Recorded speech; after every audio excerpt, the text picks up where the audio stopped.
What's up, YouTubes? We got our Core 2019 pre-release video. Spoilers are done. We got a new set to look forward to. I'm super excited. The set looks really fun. Pre-releases are my favorite events. This video is to help you be prepped for that pre-release when you go to it. Let's get into it. So to jump right into it, in this set, the pre-release kits aren't quite as exciting as they were for Dominaria. You're getting 6 boosters of the Core 2019, but you're only getting 1 promo. Sad day. I mean, I get it. I hope they bring back the double promo sooner than later, but you still get the spin down, the box, the divider. So all in all, it's still great value. Anyway, I'm going to go through this set in Warburg order, give you the cards to keep an eye out for to help you figure out the best options you have in your card pool so that you can make the best deck, hopefully have a good showing, and just have the best pre-release experience possible. Something to keep in mind is if you see, oh, in this color, I'm looking, a little bit stronger, but this color, I have better artwork. No question, artwork, moving on. I'm going to point out the best bombs, some of the best removal, and just help you understand what cards to keep an eye out for to make sure you're building the best deck possible. Let's get into it, starting with white. The first white card that I thought was like, wow, this is a card I'm definitely playing, is Leonin War Leader. Leonin. Big L, because if you play him, you're probably not taking an L. There's some strong cat cards in this set, this definitely being one of them. It might be hard to pull off a cat tribal theme in it, but regardless, this is a card that every time you attack, you're just getting further and further ahead.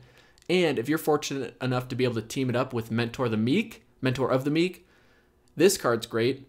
You don't even need to build around it. It's just going to continue to get you card advantage for relatively cheap as long as it stays on the board. I mean, this could be a phenomenal 2-card combo. And they're both at rare, so it could happen. We got Hieromancer's Cage. This gets rid of any non-land permanent. Enough said, it's just awesome removal. You're definitely playing this if you have a white deck. You got Luminous Bonds, solid reprint, strong card. Definitely gonna make your white decks as well. Valiant Knight, I think this is a super strong card. It can close out a game. I would highly recommend playing it. I don't know why you wouldn't, but this is definitely in the bomb category. Resplendent Angel is obviously a bomb. And honestly, I mean, most of the rare mythics you're gonna look at, you're gonna read and make sure they're not some crazy, weird, constructed focused card, but most of the rares and mythics are pretty playable in this set. Now, the best artwork for white, there's a lot of good artwork. I'm gonna go with Rustwing Falcon. This card just looks, it's like it can see into my soul. Also, the power creep is real. A 1/2 with flying for 1? Moving next into blue. Blue is certainly looking like one of, if not the strongest colors in this set. The first card that I saw that made me think, wow, this is going to win/lose me a lot of games is Sleep. It's like, hey, would you like to take 2 turns of almost free attacking? Great. You put your opponent's creatures to sleep. This is probably the best blue uncommon and one of the best in the set. It's stupid good. Cards like this are so powerful. It almost doesn't make you feel good when you win with it because there's really not much counterplay you can do to it. It's just a really strong card. And then you combo it with Salvager of Secrets, and you just get to keep putting your opponent's creatures to sleep. You say, thanks for trying. Sorry, I just ran over literally everything you had on the board. Moving right along, we have one of the best blue commons, Omen Speaker. I mean, Scry 2 on turn 2 gives you a 1/3 blocker to help gum up the board. I mean, this is exactly what blue wants to do, is to get out of the early game. You're drawing cards you want. More often than not, when you get to Scry 2 that early, this is just a great card. You're probably playing every copy you can get of this. Next in blue, we have Aether Tunnel, which is going to pair well. It's just going to pair so well with other cards. But this basically puts your opponent on an immediate clock because now that you can make any of your cards, any of your creatures unblockable. So throw it on that hexproof creature, and GG's my friend. Thanks for trying. Also, if you like Portal, it's a pretty cool flavor win for you. I like it. Exclusion Mage. It gets you control of the tempo game quite early, and if you're in blue, you're going to want multiple copies of this card. Blue just looks super strong. It's got plenty of tools to get you out of the early game, to get you dominant in the mid to late game, and really help you close out games. Blue just looks so strong. You got cards like the Djinn of Wishes, which looks super cool. It's got great flavor to it. If you can do anything with scrying, it's going to get you super good value with the wish counters it has. Another great card, for sure. And if you pair it with some scrying, you'll make sure you get what you wish for. Mystic Archaeologist just seems stupid strong. You can play it in the early game. You shouldn't. This is kind of like Tatyova, where you're waiting to play it, where you can put it on the board and then immediately get the value out of it. Best artwork in blue, I'm going with one with the machine. I don't know exactly what's happening here, but at least they seem to be enjoying it. And isn't that all we're trying to do with Magic, is just have some fun with our friends, make new friends, even if it's with a machine electrocuting you, maybe, I think. Moving right along into black. Black. Here's a card I'm excited to play with, Death Baron. There's a lot of zombies and skeletons in this set, so you can 100% find a deck that's going to take really good full advantage of his pump ability. It's also got sweet artwork, so I don't really know what else you need in a card. Definitely want to play this guy. Then you got Graveyard Marshal. Cards like this are so good and limited because it helps you fill up the board when you're running out of gas. Now, 3 mana each time is not ideal, so it is, you know, you're going to have pros and cons that you have to weigh in the middle of games, but it's just a great high-value card to make sure you can gum up the ground or just overwhelm your opponent with non-stop creature creation. You're definitely not getting overwhelmed if you have this card on the board. Next, we got Izrath, the Awakener. Now, Izrath does have to attack to use its ability, which can be played around on both sides. It could lead to some nice blowouts. It could lead to some unfortunate happenings.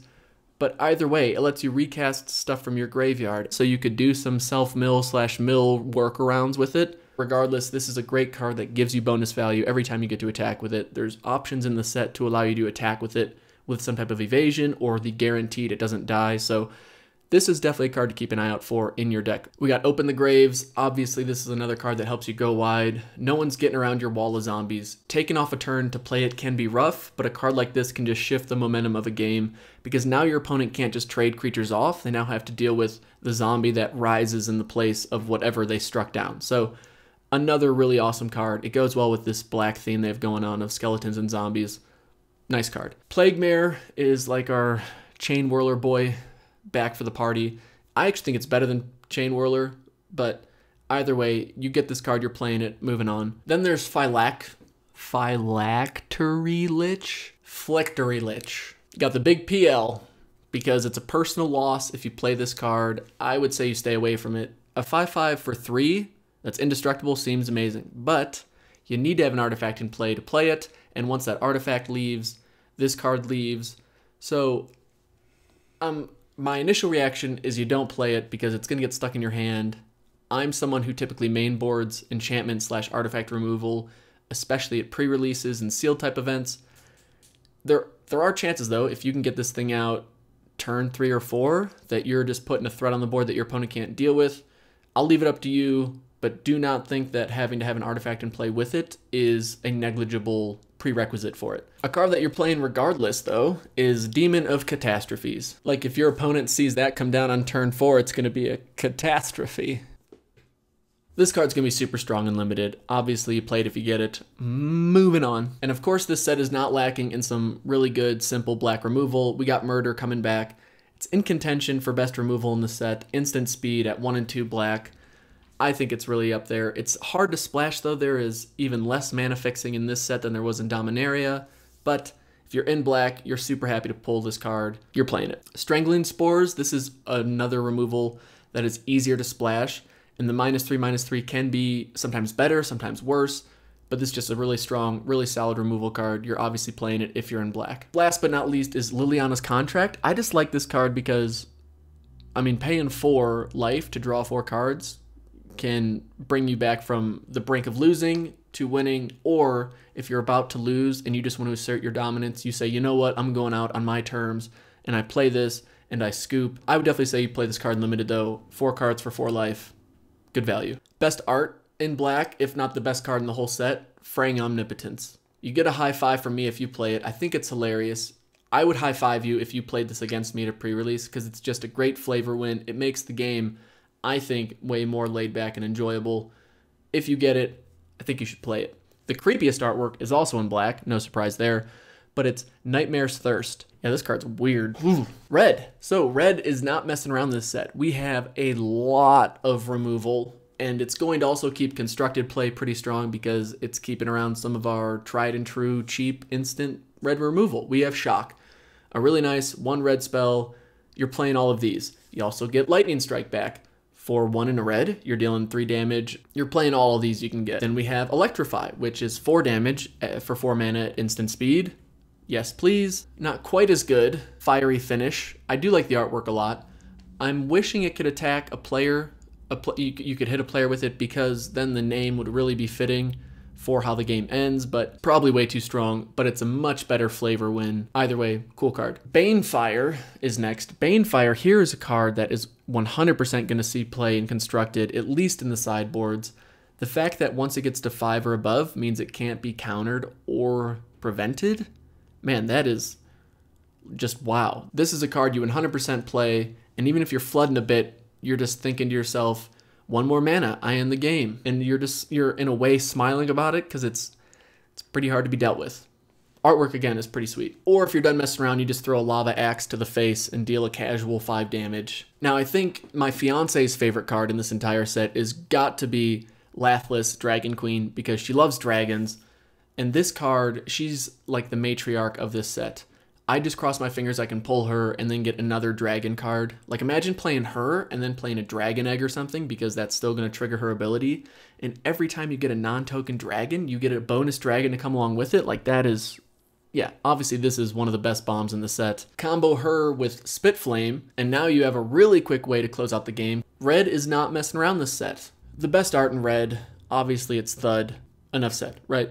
But clearly, I liked Alpine Moon since I used it for the thumbnail. Red is looking like, maybe it's not the strongest color, but it's looking like my favorite color thus far in this set. And to wrap up our mono-colored green, can I do it? Oh, got it. Green is certainly looking like it's going back to its roots with this one. That doesn't even make sense. Again, this set is light on hexproof, but of course there's always got to be one. Well, there's kind of two, but there's always one. Always one card, and this time it's in green. It's a 5/3 horse called Vine Mare, which is tough to deal with. It can't even be blocked by black creatures, so none of that death touch nonsense is going on. And if you get it, you're playing it, and you're trying to make it as big as possible, as evasive as possible. Here's a great card that, again, I'm excited to lose/win with many a times in Limited. Throw Blanchwood Armor on it, and this thing's just going to get out of control. As your opponent keeps trying to piece together in their head ways that they can finally get rid of this thing, every time you play a forest, that goalpost keeps getting moved further and further away. Yeah, that's no fun. Or play something ridiculous on it, like Prodigious Growth. Prodigious growth, and watches your opponent immediately scoops and starts looking through their sideboard for more enchantment removal. There's Gigantosaurus. This is another card that I'm probably saying you're not playing unless you're in that mono green or you somehow feel really confident that you're going to be able to get that 5 green consistently before turn 17. I mean, it's a 10/10 for 5 mana. Yeah, that's stupid good. But when all 5 need to be green, and yeah, there's some ramp potential, but not quite as much, again, as there was in Dominaria. There are ways to give it trample, but it means more investment into it. This is the cautionary tale that I would probably steer clear of it unless I'm super heavy green or I have a really consistent way to make sure I can get this thing out earlier rather than later. Speaking of ramp and getting your green, we got Druid of the Cowl. It's just nice ramp green strategies. You're playing this in every green deck you can. It's nice to have a decent blocker. Thumbs up. Hungering Hydra. Here's a card that you're happy to play as many copies as you can somehow get your hands on. It's good in just about every stage of the game too. The later you play it, the bigger it is. It keeps growing if you don't kill it. Plus, I would make sure you can play some pump spells in your deck with this because it's going to be really nice if they go, oh, here I shock it for 2. And then you go, well, then I pump it up. And now you've just made me basically give my pump spell bonus permanent effect. That's a pretty big deal. The best artwork in green, I'm going to go with Naturalize. I think this card just looks hilarious. I can picture the whole battle scene where your opponent's coming in. I strike you down, and then they look at their sword, and they're like, really? A stick? We also have another creepiest artwork nomination, though, in Vigilant Baloth. Uriah, you crushed the name of the card. I mean, this thing is... wow. Again, peering into my soul. It's one of those cards that I can't look away. I just keep... sorry. And to wrap up the monocolor cards in general, all of the Planeswalkers are pretty much playable, slam into your deck. Take a look at them and read them before you put them in your deck because you want to make sure they're going to work with the other cards you have going on or that you can maximize their potential. They're Planeswalkers. They're value engines. They're efficiency engines. They're great. The artwork's all sweet on them as well. Just make sure you read them before you put them in your deck. Who am I kidding? If you get a Planeswalker, you slam it in your deck, and you probably don't read what it does until you actually cast it on the board, and your opponent's still just scratching their head like, why can't I ever get a Planeswalker in my pre-release kit? I'm okay. So the gold colored cards, I'm just going to flash them all up here because they're all playable, they're all awesome, they all seem really efficient and super strong. But one thing to keep in mind is that this set, again, has less mana fixing than Dominaria. So yes, there's dual color tap lands, those are definitely going to be more prevalent and always a decent option if you can get to them.